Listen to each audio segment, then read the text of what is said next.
You don't see anything in the bed of the truck at all that would indicate that maybe he had some sort of materials or something with it. And we just got confirmation from Garden Grove PD that the driver here is definitely armed and dangerous. The report we had was that he may have several I have something handguns. additional. Yeah, 2 handguns and a shotgun now, we're learning. So he's got 2 handguns and a shotgun. Wow. Yeah, It makes you wonder how they know this going in. it certainly does. You know, it might have been a surveillance, an undercover thing that they were following this guy on. That's probably how they know he has those handguns. So that definitely changes how the CHP is going to handle this.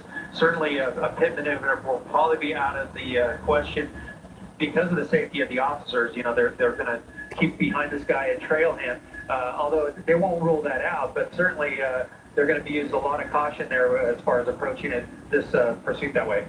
You know, the other tactic that we haven't seen here, I don't know if because he's armed that they would do it, is just pull back entirely, follow the suspect with the airships to kind of take the pressure off and hope that he, you know, gets off the freeway at some point. Yeah, they certainly could do that, Chuck, but I think because of the nature of the situation here with this man having guns on board, they may want to trail behind there to make sure the public's safe. But see, he's coming into this traffic once again on the 91 freeway, and it's problematic for sure. Now, you know, the last thing they want to see happen is this guy jump out and try to get into someone else's vehicle. So the good news is the guy is still, you know, trying to evade the officers, if that's any good news at all. But certainly he's got less options here because of some.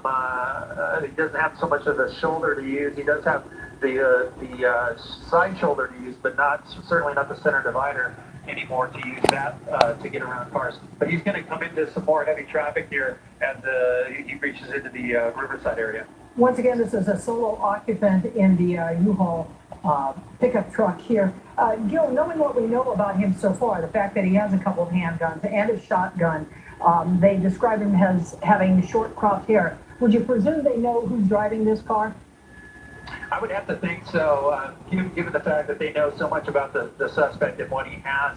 I'm going to come into a tighter shot. It looks like he's smoking, and let's see if we can get a better look at him as we trail along here with the pursuit. It looks like he's got a seatbelt on, he's smoking a cigarette, and unfortunately we can't see any better in there. But I'm going to have my pilot, Mike Rodriguez, going down a little bit so we won't be so steep on it. But let me come back out to a wider shot, and you can see that he is navigating this traffic in the HOV lane coming up to La Sierra. Okay, we have some further information. The suspect apparently was supposed to return some firearms, and the shotgun and the 2 handguns apparently stolen from a family member. The family member was concerned that he was going to move this guy with the arrived with the U-Haul truck. And then the suspect believed in possession, as we say, of the 2 handguns and a shotgun. In fact, Garden Grove PD says they were contacted by this family member that you were talking about, Chuck, here. Yeah. Family member of the suspect. They were supposed to set up this meet to return these guns, and then when police arrived on scene, he took off in a U-Haul here. So we have a bit more of the backstory here, Gil. Yeah, very interesting details there for sure. Now, you know, it could be that he has a warrant out for his arrest, and that's why he fled. He doesn't want to be caught with those guns on him. Now, one thing we have not heard in this pursuit is whether he's thrown anything out of the vehicle or not. We usually do hear that in a pursuit such as this, where, you know, someone has a weapon, they try to toss the weapon, you know, in a spot where the police won't see him toss it. But so far, we haven't heard any word on that. So from every indication we have, this suspect still has those weapons on board. Yeah, a lot of unanswered questions. Why did he take the firearms in the first place? Why did he decide he was going to return the firearms? And why did he show up in a U-Haul truck? Yeah, good point. Good points, for sure. You see him weaving in and out of that HOV lane there, and I'm going to come out to a wider shot. There's the units behind. So still in pursuit, CHP in pursuit through the Riverside area. And I'll try to get you a cross street coming up here where you should be near the Tyler Mall area. What are the options here as we get into Riverside? Where can he go if he wanted to stay on a freeway there? Can he hop onto the 10? Can he go 15? I mean, where can 60 he go? is out there. Yeah. Yeah, he definitely has the next interchange is going to be the 60 freeway, the 91 and the 60. So you have options to go east on the 60 there, or continue on the 91, which I believe turns into the 215.